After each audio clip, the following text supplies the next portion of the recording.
story of the kings and queens of England is more surprising than you might think. It's a fine drama, 1,000 years of tales of lust and betrayal, of heroism and cruelty, of mysteries, murders, tragedies, and triumphs. The story of the Stuarts is, when you think about it, the most surprising of all. It's the story of a country deciding that it should abolish the monarchy and become a republic, and then, without any outside force or pressure, overthrowing the republic and making itself a monarchy again.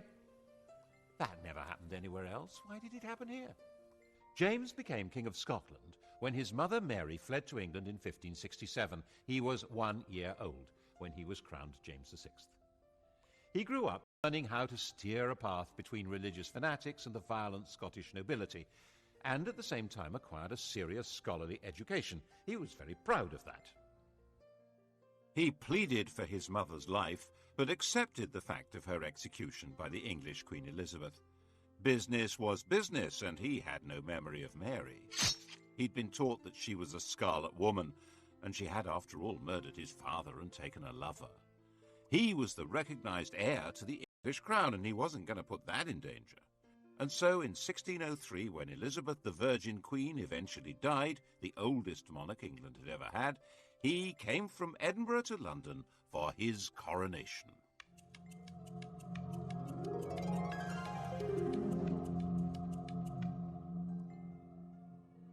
He was openly bisexual. The word in London was that Elizabeth had been a king, and now they had James the Queen. In Latin, of course. By the accident of heredity, England and Scotland were now united in a single kingdom, Britain. Everyone had high hopes of James, especially the Roman Catholics, who thought that his distaste for bossy Scottish Presbyterians would encourage him to lift Elizabeth's restraints on their worship. They were wrong about that. So a group of well-connected Roman Catholic terrorists planned to blow up the entire political structure at the opening of Parliament in 1605. They brought over an explosives expert from the Low Countries. He organised placing 2.5 tons of gunpowder in a cellar under the Palace of Westminster.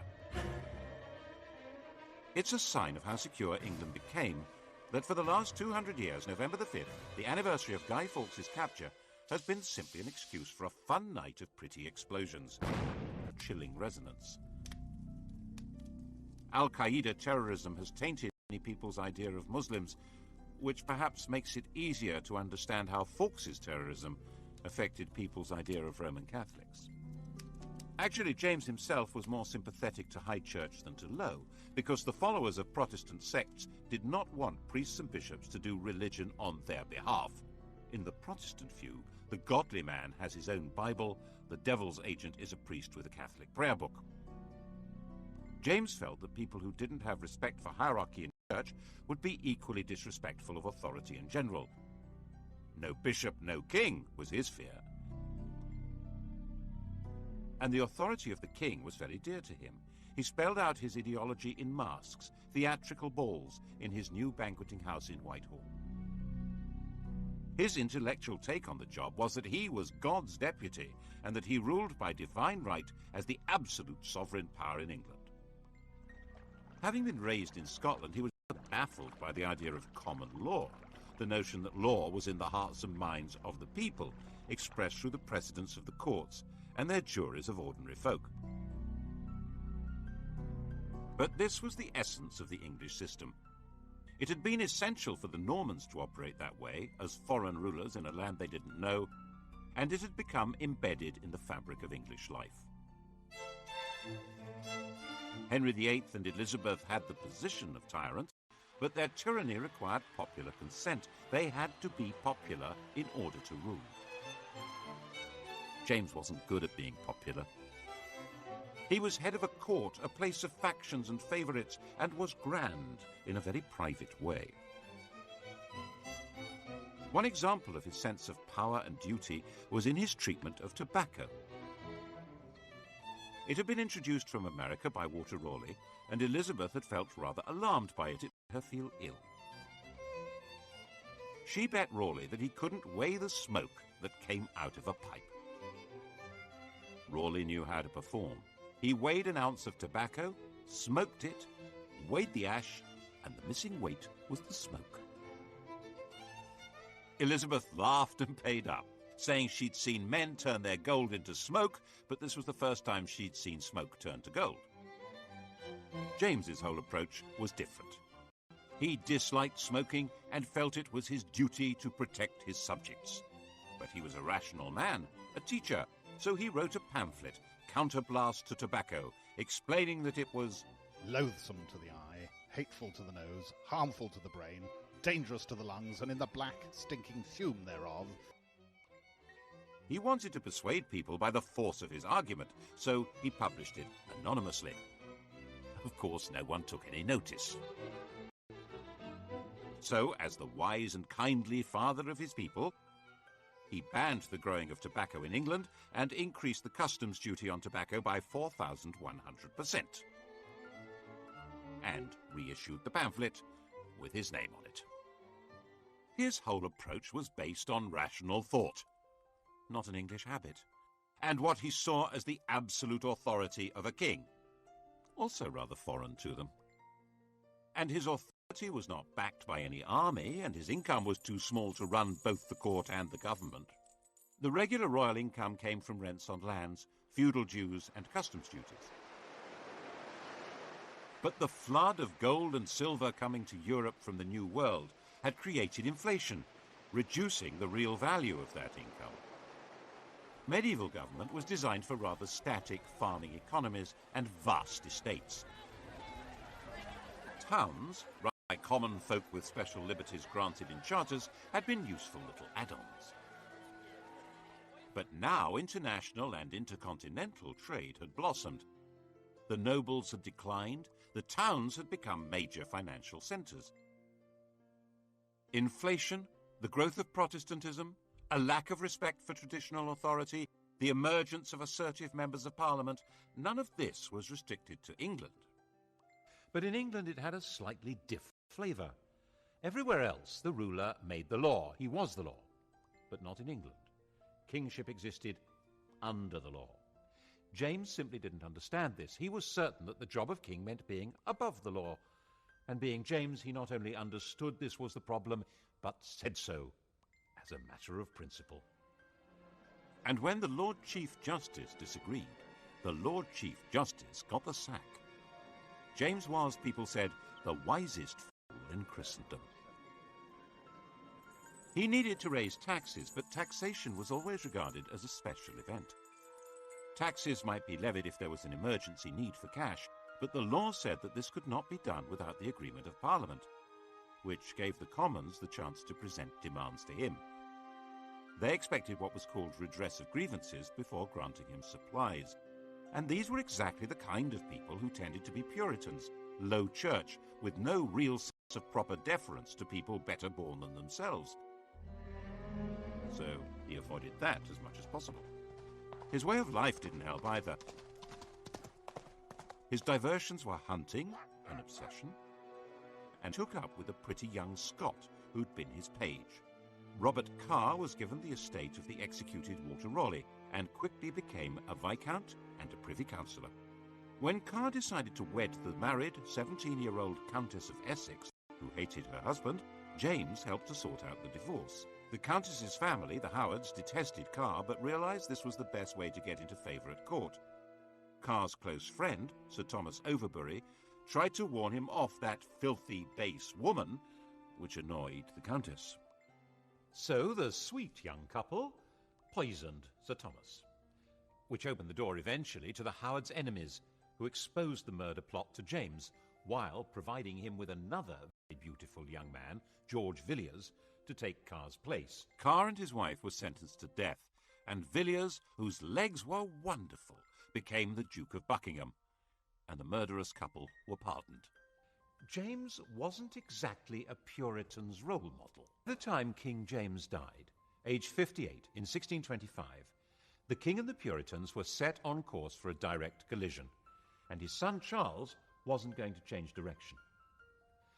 The new king was 25 years old, gauche with a nervous stammer, but deeply conscious of his place as God's anointed ruler of Britain, the new father figure, and he played the part of absolute ruler as well as he possibly could.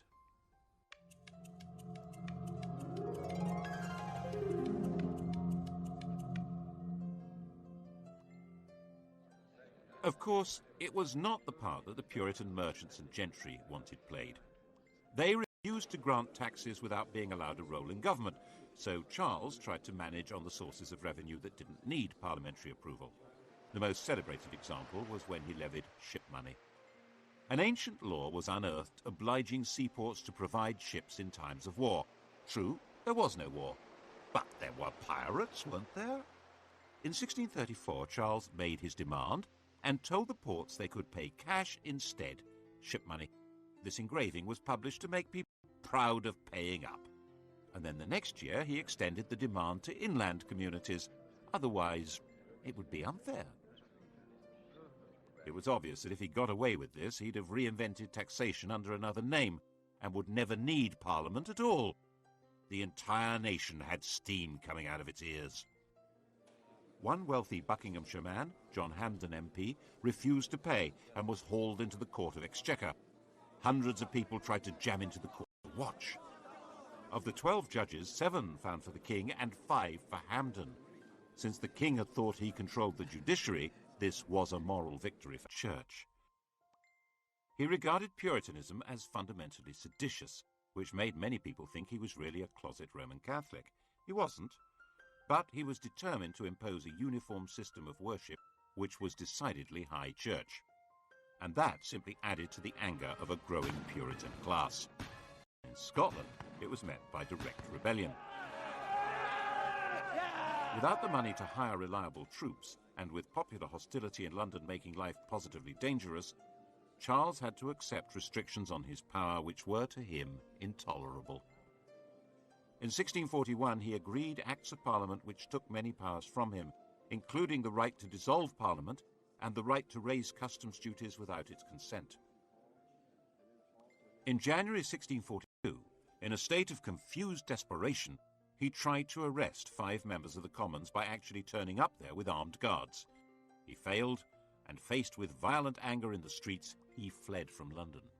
In November, the now inevitable civil war began. People were called upon to choose between their king's determination to break the pretensions of Parliament and Parliament's determination to limit the power of the king.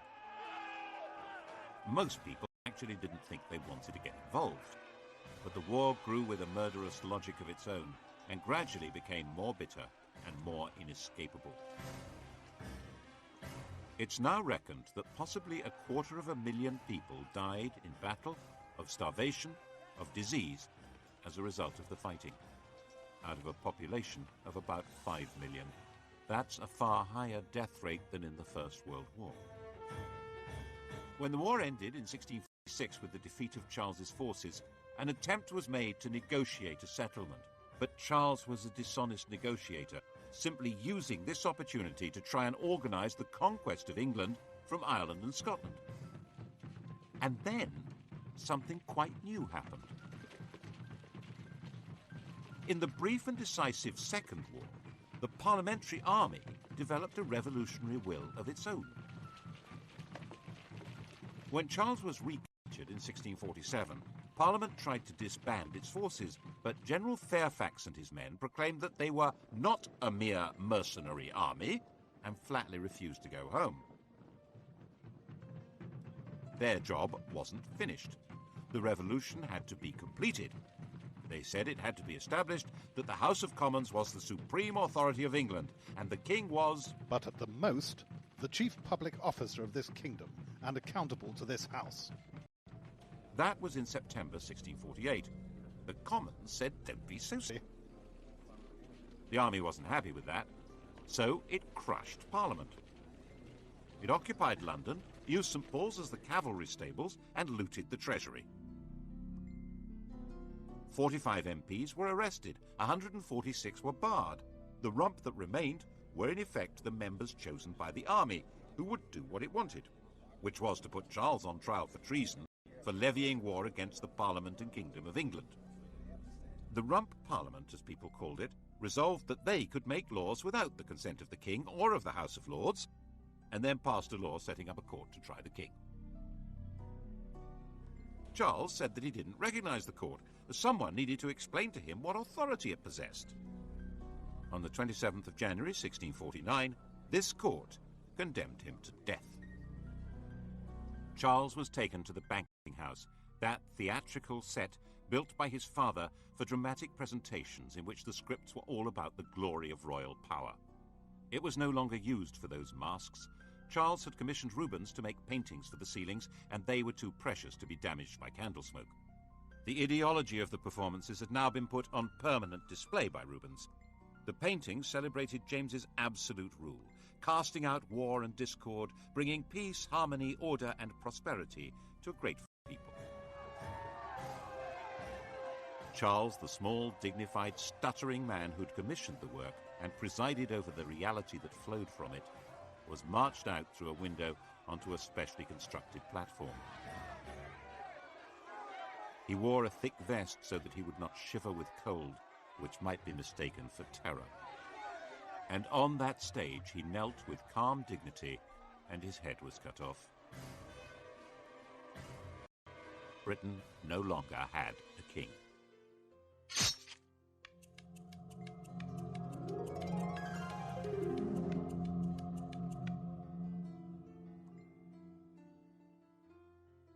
A week after the execution, Charles II was proclaimed king in Scotland. But Charles I's 18-year-old son wasn't there. He was in the Netherlands. He'd fled to France with a group of supporters 4 years earlier, and his one brief attempt to provide military help to his father in the Second Civil War had been a failure.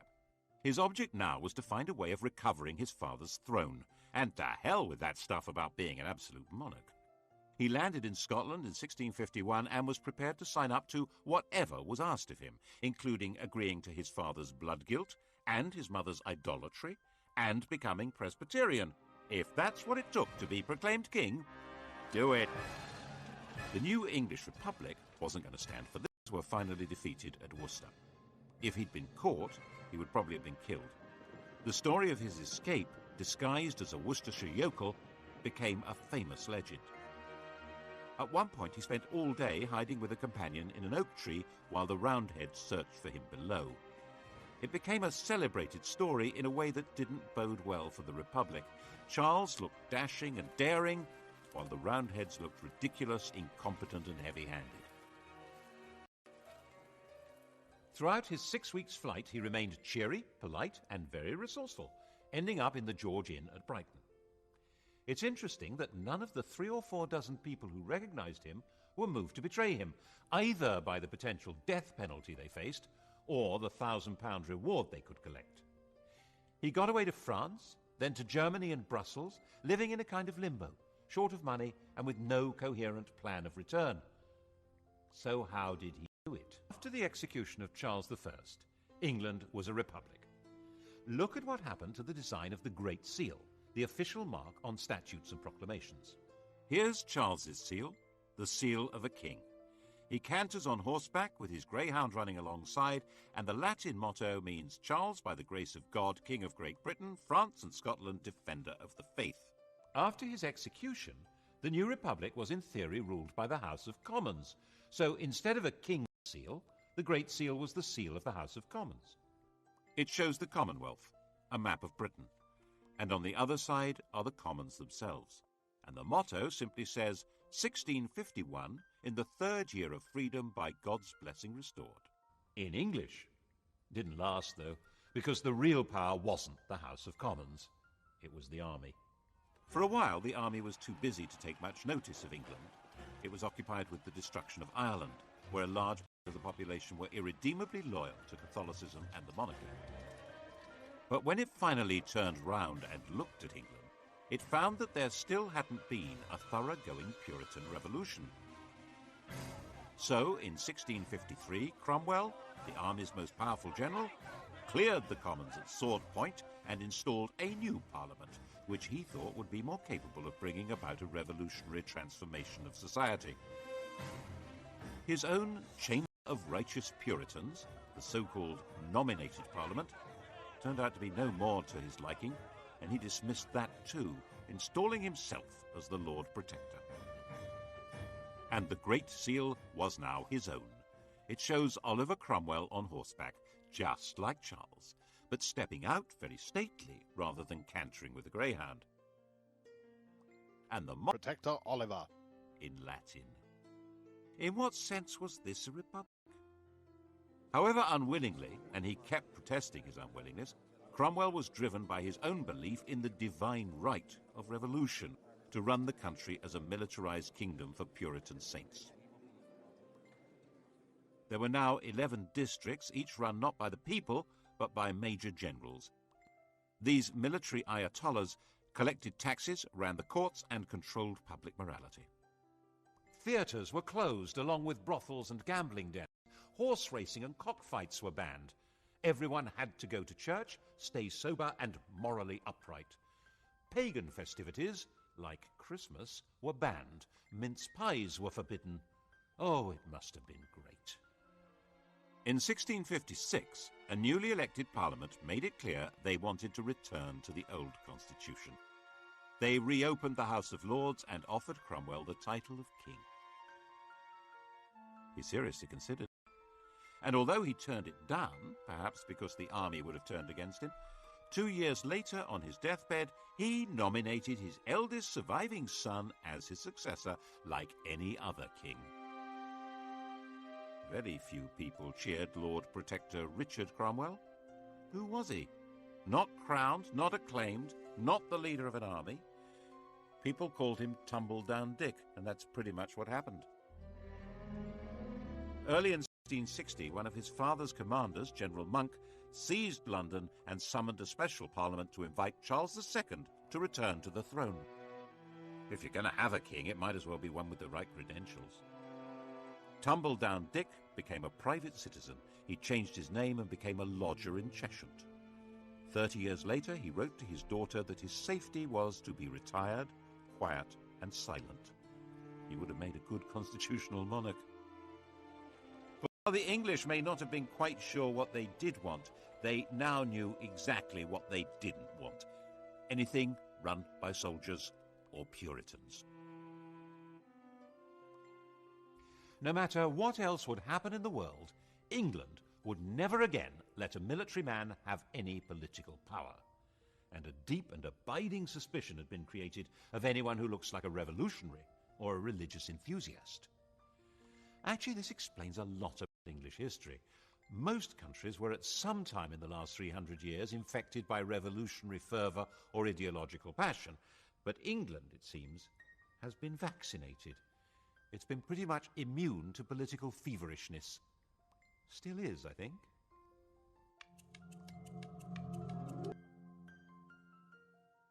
Charles was really a very popular king. His manner was light and easy, his court dissolute and cheerful, his sexual enthusiasms generous and very, very un-Puritan.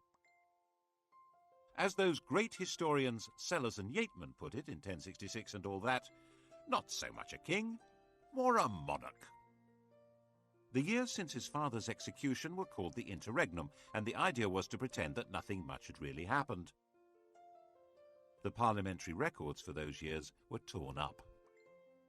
An Act of Parliament gave the new king control of the armed forces, and Parliament agreed to give him an inadequate annual revenue.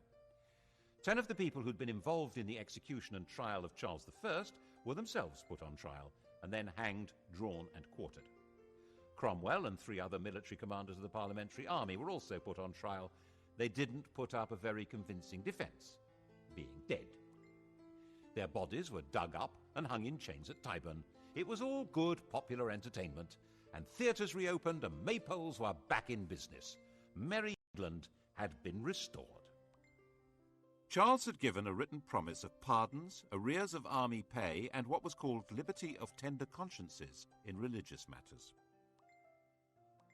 He also confirmed land purchases made during the Interregnum, which helped maintain stability but was a bit of a blow to cavaliers who'd lost their wealth and their land by being on the wrong side.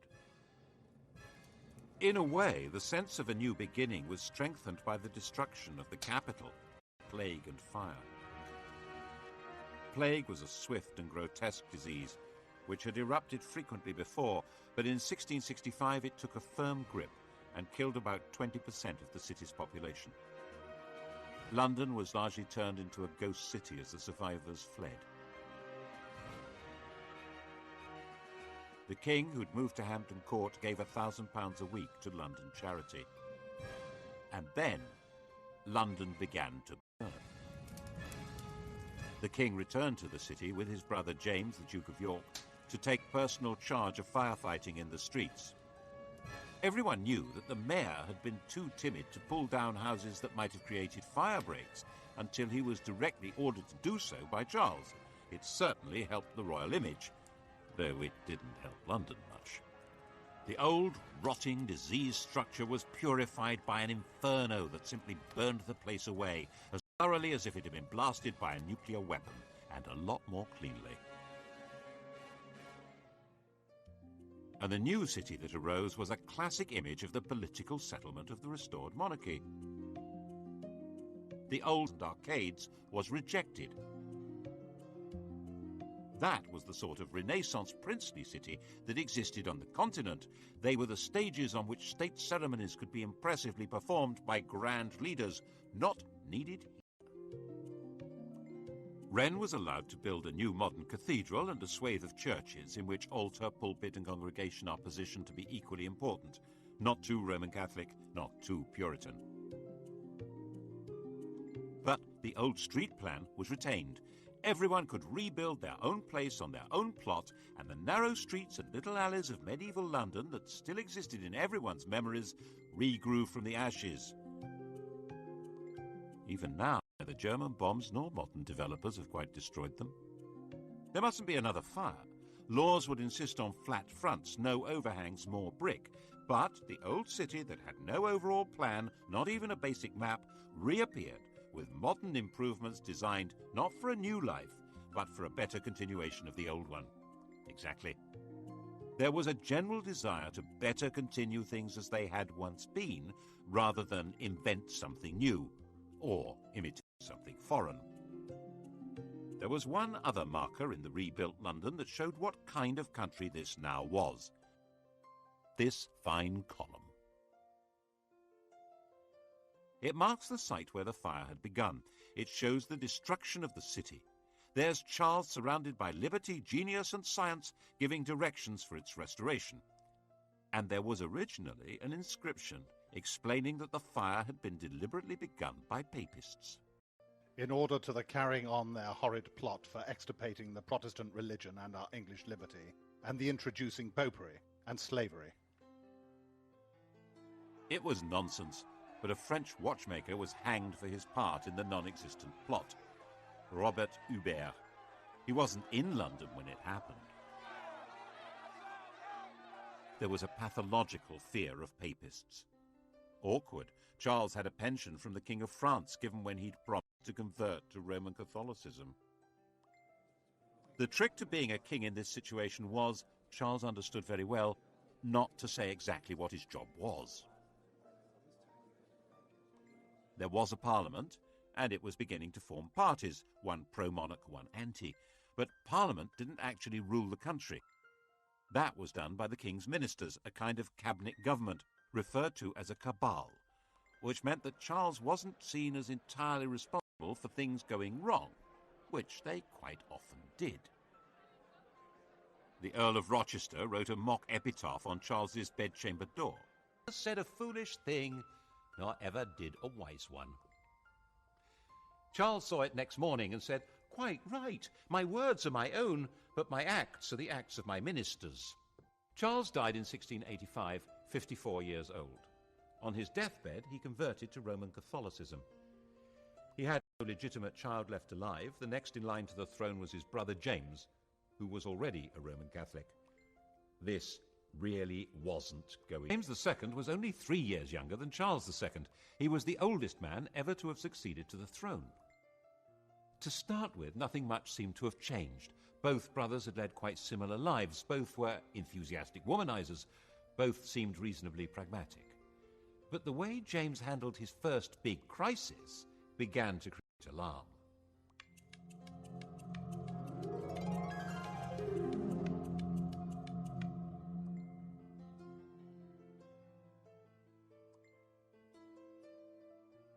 restoration of the monarchy had obviously not been welcomed by everyone. In the southwest especially, Puritan religious feeling remained strong and suspicious, especially with a Roman Catholic king. Charles II had an illegitimate son, the Duke of Monmouth, who was a Protestant. Rumours began to spread that he was actually legitimate, the true heir to the throne. Monmouth came over from the Low Countries and began a rising in the southwest, where he was proclaimed King Monmouth. The rebellion was crushed. James, determined to make an example of the rebels, ordered the arrest and punishment of everyone involved. At each centre, Dorchester, Taunton, Exeter, Bristol, Wells, people were rounded up. A special court known as the Bloody Assize, punishing not just rebels, but anyone who was accused of even helping the wounded.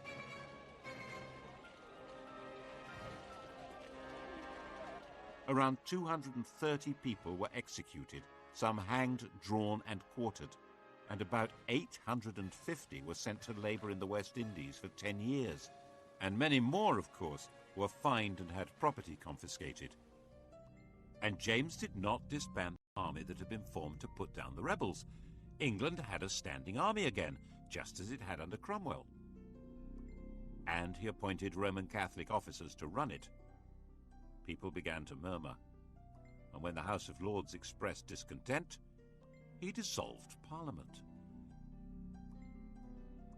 And as he continued to appoint Roman Catholics to public and church offices, public support began to ebb away from him. At his instigation, for instance, all the fellows of Magdalen College, Oxford, were dismissed, and the college was turned into a Catholic. The elder girl, Mary, was married to William of Orange, ruler of the Dutch, a Protestant head of state. The heir to the throne would reverse James's whole policy. But early in 1688, James's queen gave birth to a son who would be raised as a Catholic. This was, he thought, excellent news. It made him more secure. He was wrong. It sealed his fate. Well, that and the fact that he seemed to be preparing for a joint war with Catholic France against the Protestant Dutch. And now it became evident that the Civil War really had changed the place of the king in England. He ruled by permission of Parliament, and Parliament wasn't going to put up with this one. A group of leading members of Parliament sent a secret invitation to William of Orange to save the country from a Catholic takeover by bringing them military assistance. William brought over a fleet carrying a large professional army. James tried to block it with his own fleet, but the winds were against him, and William landed unopposed in November 1688 at Tor Bay. The West Country had its own score to settle with James. And James simply panicked. The army wasn't behind him. Parliament wasn't. London wasn't. He was going the same way as Tumbledown Dick. In the middle of the night, he scurried out of Whitehall Palace by a secret passage. He got down to Sheerness, throwing the Great Seal into the Thames on the way. Ha! That'll fox him! It didn't fox anyone. He was captured by local fishermen. Eventually, William gave him permission to go to France, and no one had the faintest idea what to do next. William hadn't come to depose James, but to give military backing to Parliament in their quarrel with him. James had quite obviously quit, abdicated, gone, taking his son with him. England, having failed to be a republic, had failed to be a monarchy. It was a bit of a puzzler. Perhaps William should declare himself king by right of conquest. He didn't think so. Parliament wanted Mary to take the crown, James's daughter after all, but she insisted that her husband was boss, and he didn't intend to play the Duke of Edinburgh role, 2 paces behind the ruling lady. This short, stooping, asthmatic man with bad teeth was tough and shrewd.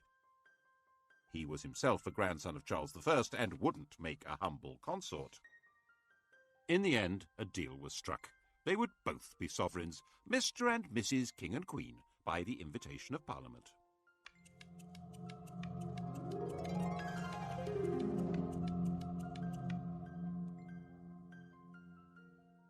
And they had to sign up to some basic rules. No standard royal power to lay down the law. The King and Queen couldn't appoint or punish judges. They couldn't make war without Parliament's consent, and Parliament would decide who could have the crown. And it wouldn't be a Roman Catholic.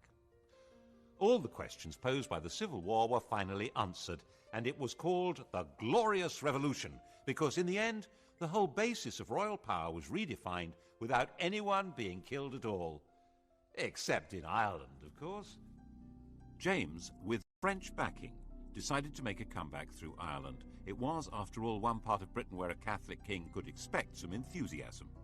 Protestant settlers had been brought into Ulster, and they held Londonderry and Enniskillen against the Catholic regiments. Eventually, in 1690, there was a showdown between William's Anglo-Dutch-Danish army and James's Franco-Irish one at the River Boyne. James was beaten in a battle which has cast a grotesquely long shadow over Ulster. The annual celebration there of the Protestant victory has never lost its 17th century passion. The irony is that this was not a religious war at all. It was a war to contain the ambitions of France, and the Pope was actually firmly on the side of William of Orange. The Vatican was more anti-French than it was anti-Protestant. The Orange men at the Battle of the Boyne were actually fighting for the Pope as well as King Billy. And Billy, of course, was not exactly English. His native tongue was Dutch. William, a serious man, ended up spending much of his time on the continent, so in effect Mary did become the sovereign of England. But at the end of 1694, she died of smallpox.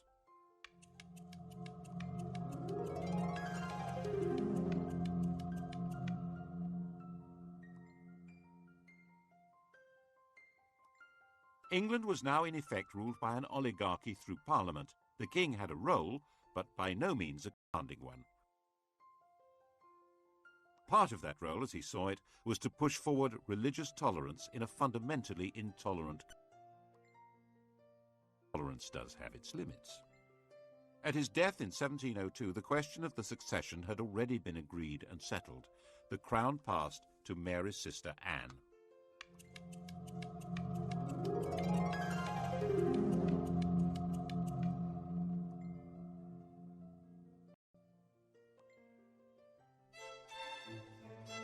Anne was married, as Mary had been, to a foreign prince, but her husband, Prince George of Denmark, was no William of Orange.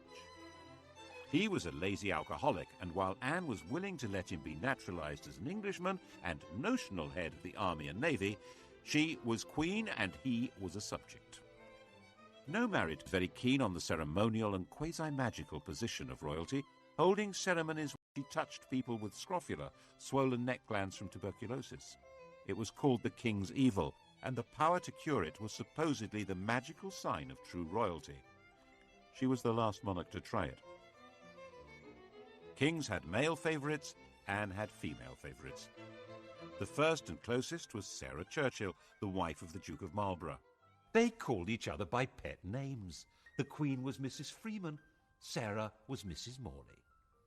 Mrs. Morley's husband was England's leading military commander and the architect of a stunning victory at the Battle of Blenheim that placed England in a dominant position in Europe. But England's Queen did not decide who to fight or when to fight or how to fight. Politics was no longer really her business.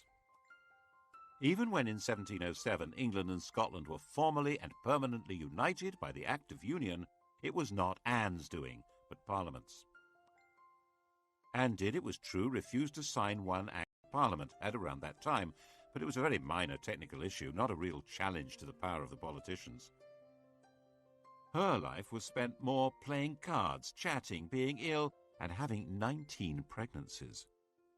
These pregnancies were watched with fascination by an elderly lady in Hanover, Sophia, the Electress Duchess of Brunswick-Lüneburg. She was James I's granddaughter, and because there were so few Protestants of the blood royal left alive, she was, by Act of Parliament, next in line to the throne, if Anne died childless, and if she lived long enough. One by one, Anne's pregnancies came and went. 14 miscarriages and stillbirths. 5 live births, but by the time Anne was widowed in 1708, all of them were dead. Sophia, aged 78, now just had to outlive the 43-year-old Anne to become Queen of England. Anne was a sick woman. Sophia was tough as an old boot. She knew she could do it. But in 1714, Sophia received an outrageous letter from Anne. Anne had somehow got the impression that Sophia was going to secretly send her son George to England in some kind of plot, and she told Sophia that would not be allowed. Sophia, now 84, was shocked, and the shock killed her, just 9 weeks before Queen Anne died. Sophia had failed, but her son George would now be king. In theory, a very weak constitutional monarch, but that hardly explains why 65 years later Englishmen launched a new war against royal tyranny and thousands were killed.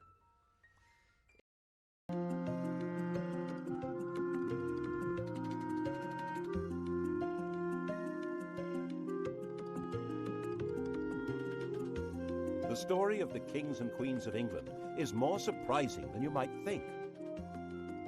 It's a fine drama, 1,000 years of tales of lust and betrayal, of heroism and cruelty, of mysteries, murders, tragedies, and triumphs.